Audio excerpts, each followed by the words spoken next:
Today on the table, we have a BUL Armory 1911 clone. So this is a company named BUL. They're based out of Israel, and these are made in Israel. A lot of them get shipped out of Miami, as you can see here. It's even just written right here on the pistol. But what they do is BUL Armory, like I said, they just started in 1990. They are a privately held company, so there's not much about them.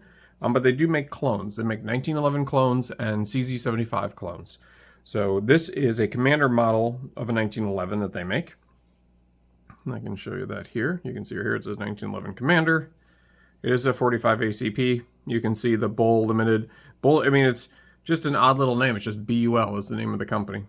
You can see BUL Armory there and then the Miami logo there. I like them because, or at least, especially this one, is one, it's a shorter 1911. It's one of my shorter 1911s. But two, just the manufacturing that they use, they really make these things sharp. They are sharp and rough, which I like.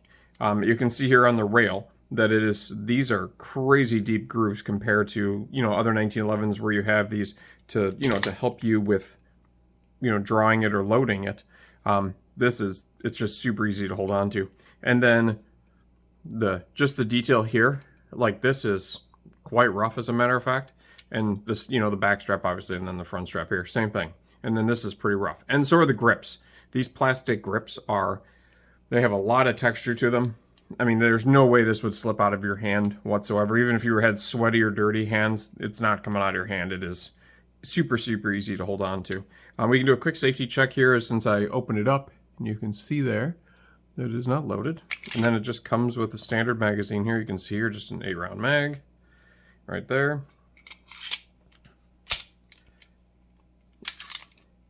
Now, it does have some cool details. It has a skeletonized trigger on it. And then also the hammer is skeletonized. You can see here it's actually split down the middle. You can see that there it's actually, you can look and see it's actually pretty hollow. So I just think that's a cool little touch. You can change out the sights. It looks very easy for you to be able to do that, just to slide them out, which is a cool feature. Obviously, it's solid metal. It's very well made. It shoots very nicely for a shorter barrel 1911. This is about a 4, I think this is like right around a 4 1/4 is what this one is, compared to the 5-inch full-size ones that you see. So what they do is they make quite a few different, they come in different calibers too. So you can get a 9, you can get a 38, a 40, and then obviously these 45s. And then they have just a few different models that you can buy. There's a government model, a Commander model, which is what this is. Government's obviously full size. And then there's a trophy model, a hunter model. There's an M5, a Cherokee, a Storm, and then a couple different classics. There's 3 different classic 1911s, which are, again, government Commander. And then there's one that starts with a U, and I can't remember what that one is. And then they also have an SAS and an SAS-2, and then an Axe. And those are all the pistols that they make, and that's it. And like I said, they're just a small privately owned company out of Israel, and they make these really, really nice 1911s. If you don't have one, and they're quite affordable too. I mean, I know like my local gun store actually still sells a few of these, obviously brand new. And they're, $800 to $1,000 a piece.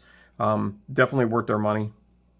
They're just really, really nicely made, as you can see. Like even here, if I take out the magazine, I mean, you can just see how nicely made this thing is. You can see it's a little dirty from me shooting it, but it's just such a nicely made pistol.